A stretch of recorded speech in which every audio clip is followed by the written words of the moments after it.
para yung sound system ng ano. Una-una po, nagpapasalamat ako sa mga organizer ng event natin, si Ate Salen, si Ate Spring, si Ate Vicky, lahat po na member ng kawan ng Phase 2. Ako pagpasok ko, sabi ko napaka-organize. Ang galing-galing naman ng mga organizer. Ganon nila kayo inaalagaan. Palakpakan naman natin ang nakakawan. Kala ko mga seniors lang para kawan daw. So, ako yung nagagalak na last year kasama niyo rin ako na nag-iwang nung party ng mga seniors yata yun. At natutuwa ako tuloy-tuloy kasi merong nag-o-organize. Kung walang nag-o-organize, hindi mangyayari ito, di po ba? Sa ating mga Katoliko ba lahat? Hindi. So, kawan is the dating ugnayan ng Our-Lady of Manila. Dati, yan yung mga church worker, yung mga nagsisilbi sa church. So, palampakan natin. Una ang Panginoon Diyos na kumagabay sa atin, nagbibigay biyaya. Sana lahat ng si atin, hindi naman para sa hindi para sa isang grupo lang. Dahil binoo ang kawan na alagad ng Diyos, sana lahat ay makipag-participate. Doon sa mga seniors, kasi before ang inatendan mo seniors di po ba? Gusto ko lang for last Friday, ay kailan ba? Monday ba tayo nagbigay ng sa seniors? Yung lahat po ng senior na may ID naman, hindi nakakuha ng birthday cash gift sa covered court natin, pwede niyo pong i-claim yun sa OSCO office sa City Hall. At ganoon din po, ang birthday package naman, kung hindi niyo na-claim sa covered court, lagi pong available yun sa ating barangay anytime na pumunta kayo.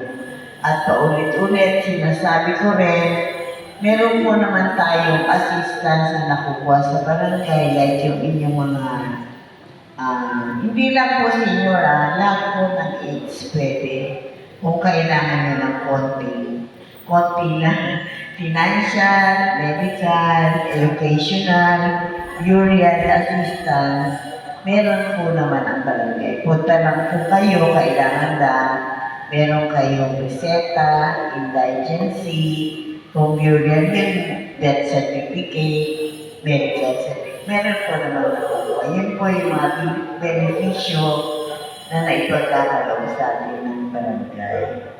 Bihira po akong mapababa sa mga okasyon dito. Actually, ito yung party lang ng Christmas. Sana lagi tayo magkakaisa, nagmamahalan. Andito pala yung aking kapitan. Si Kap Alex. Sana po lagi tayo magkakaisa at pagpalain tayo, maligayang Pasko sa ating lahat. Hindi man lagi tayo nagkakasama, pero ang barangay po ay laging handang maglingkod sa inyo.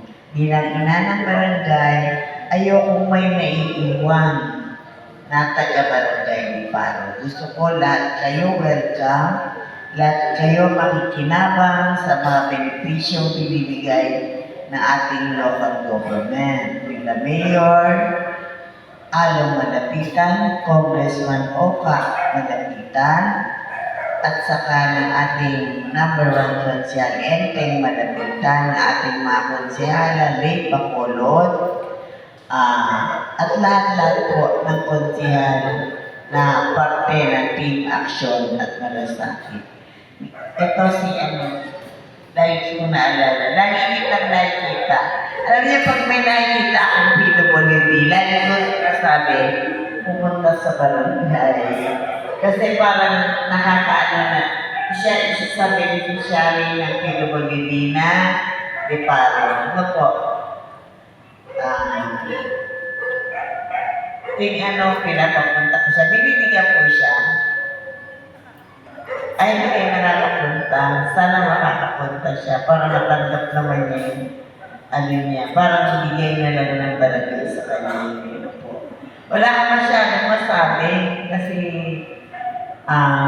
sino mga member ng Diwata?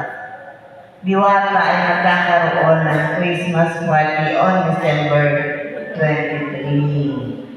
So yung mga senior naman din po kasama doon, Diwata members and senior, magkakaroon po ng gift giving sa December 23. Ang Diwata. Sana member lahat ng Diwata. So yun lang po aking masasabi sa ngayon. Sana maging mas maganda pa ang Natividad Phase 2. Isa sa mga pinaka-organized na huwa na nakita ko. Siyempre,